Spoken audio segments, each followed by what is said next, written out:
Okay, so I set up the shot, and I wanted to just go over a little bit about how you set up a shot in stop motion, which I probably discussed this on other videos, I'm not really sure, but just going to kind of go over things. First off, our camera, as you can see here, hopefully, it says MF, which is manual focus. There's an M for our f-stop, which is manual as well. And I made sure I set up the pictures to be TIFF files. Now my camera is only 5 megapixels, so I'm capturing at 2560 by 1920, and I believe it says I have like 46 frames I could shoot that way, which isn't too bad. This camera's kind of old, so but the images come out pretty nice. And so everything is manual. So that's the first thing you want to do, is make sure everything is manual. You want to have your power cord hooked in. You want to take the batteries out if that causes the camera to shut off by itself, which a lot of cameras have. Then I have the second tripod with the, this is just a web camera that you guys have probably seen in previous videos. And it's set up alongside the main camera, but I don't have them, of course, lined up exactly.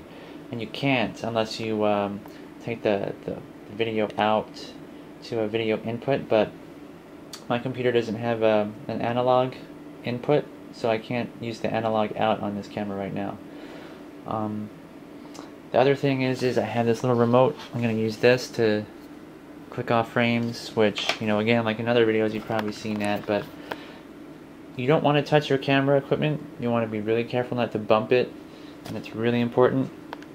The other thing is you want to make sure your lighting is consistent, and so I'm using a light that was originally used in my previous shots on the ship. You know, when I shot the ship animation, same exact light, same exact output of brightness and everything, and the camera is set up the same way, so everything is consistent.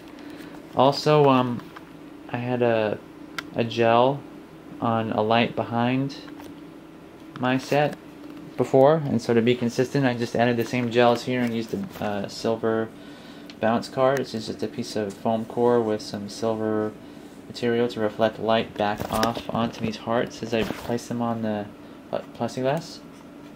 I also cleaned the plexiglass with rubbing alcohol and a cotton ball just to make sure it's clean.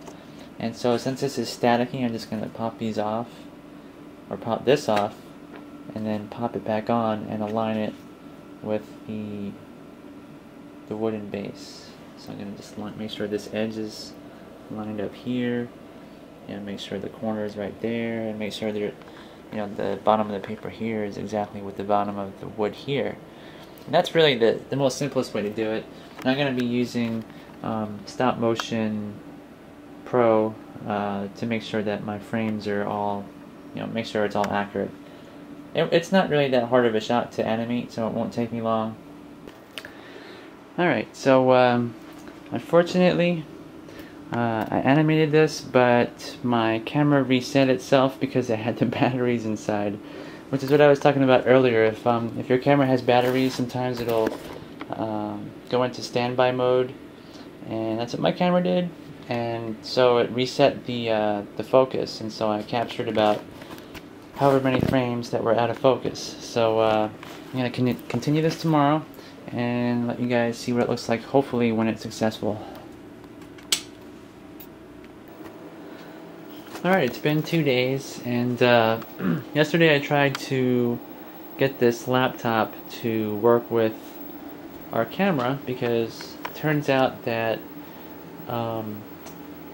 unless you have a video out plug inside of the camera will reset the focus, I found out.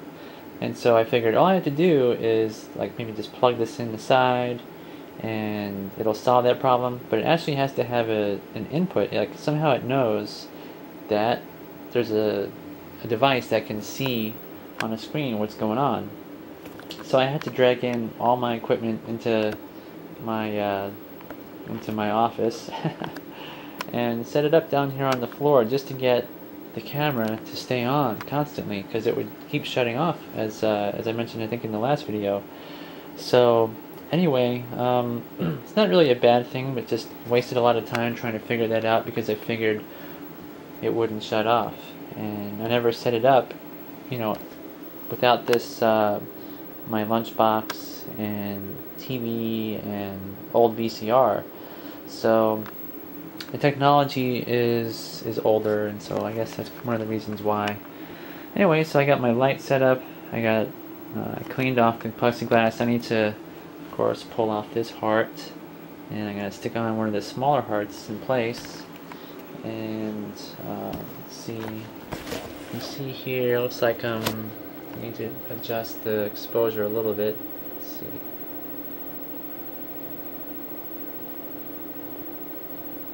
Looks like 1/160th of. Oh, is that too bright now? That's okay though.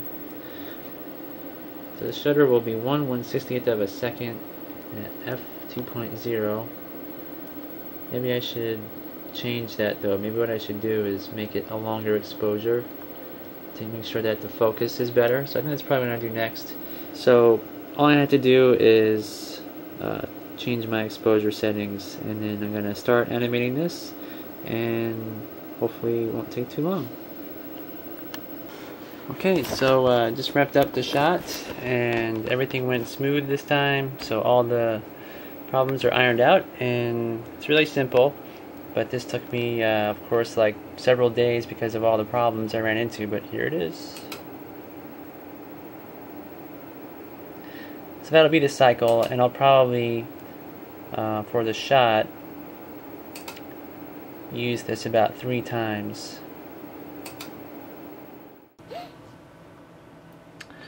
Hey everybody, just added some stuff to my timeline in Sony Vegas, and what I did was I reshot the deck rubble. So when the barrel falls through the set, the splinters kind of pop up, if you guys remember, and I relit it because I realized I didn't light it correctly before, and I had blue gels in front, and also I think I used JPEGs instead of TIFFs.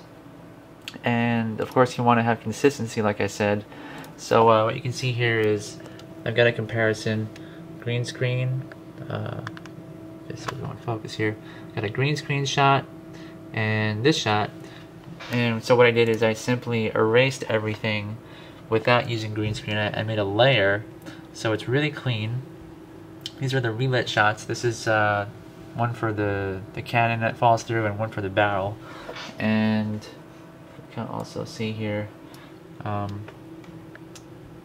I've got different shots, and these up here are TIFF images up top, and these are JPEGs. And so the JPEGs I decided to get rid of. I think the color is probably more natural in JPEGs than TIFFs, but for consistency I want to use all TIFFs throughout the whole film. So there is a difference in how the greens look, also how the wood looks. But I found that the TIFF images look a lot nicer and sharper and capture more detail. Anyway, so what I did is I compared, just for comparison purposes, you can see here what the JPEG images look like and how they blend into the scene. There's no color correction or anything here, but you can see how that wood blends. It's really hard with green screen to make it solid, because when you use green screen, a lot of times the brown parts become semi-transparent. And then here's the TIFF images, and you can see that I haven't color corrected it, but it matches the scene already a lot better. I'll probably just have to add some more like a blue hue to it for the final, when I finalize it. But you can see it blends in a lot nicer, and there's no I don't know if you can see this or not, but the whole shot, because of the green screen, the whole scene is a little bit darker, and with the TIFF image it's just a layer, so there's no compositing out of that green color.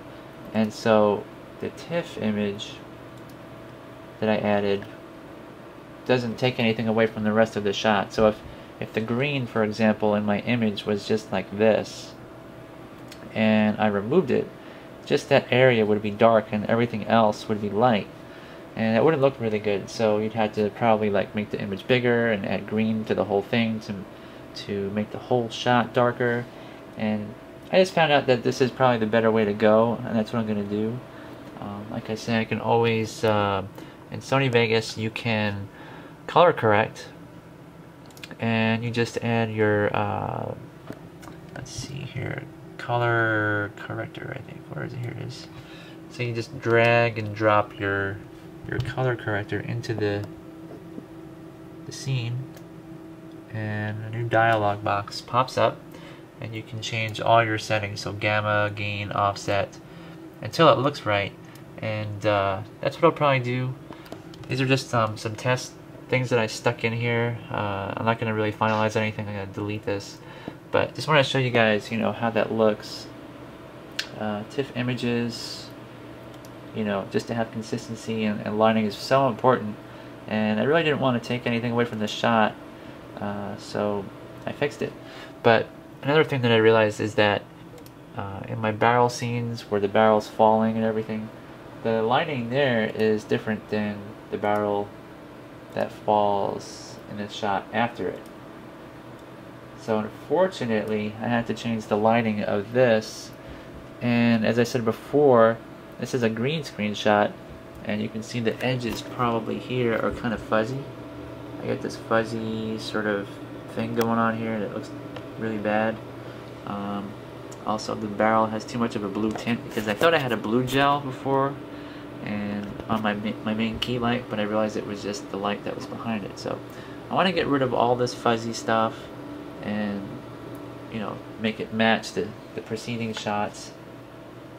And the only way I can do that really is to relight it, reshoot it, re-edit it, and and just do it over. And that's okay, because if you mess up, you just want to make sure that you learn from your mistakes. And if you don't, well, your film won't look nice. So gotta keep moving forward, and that's what we're gonna do next.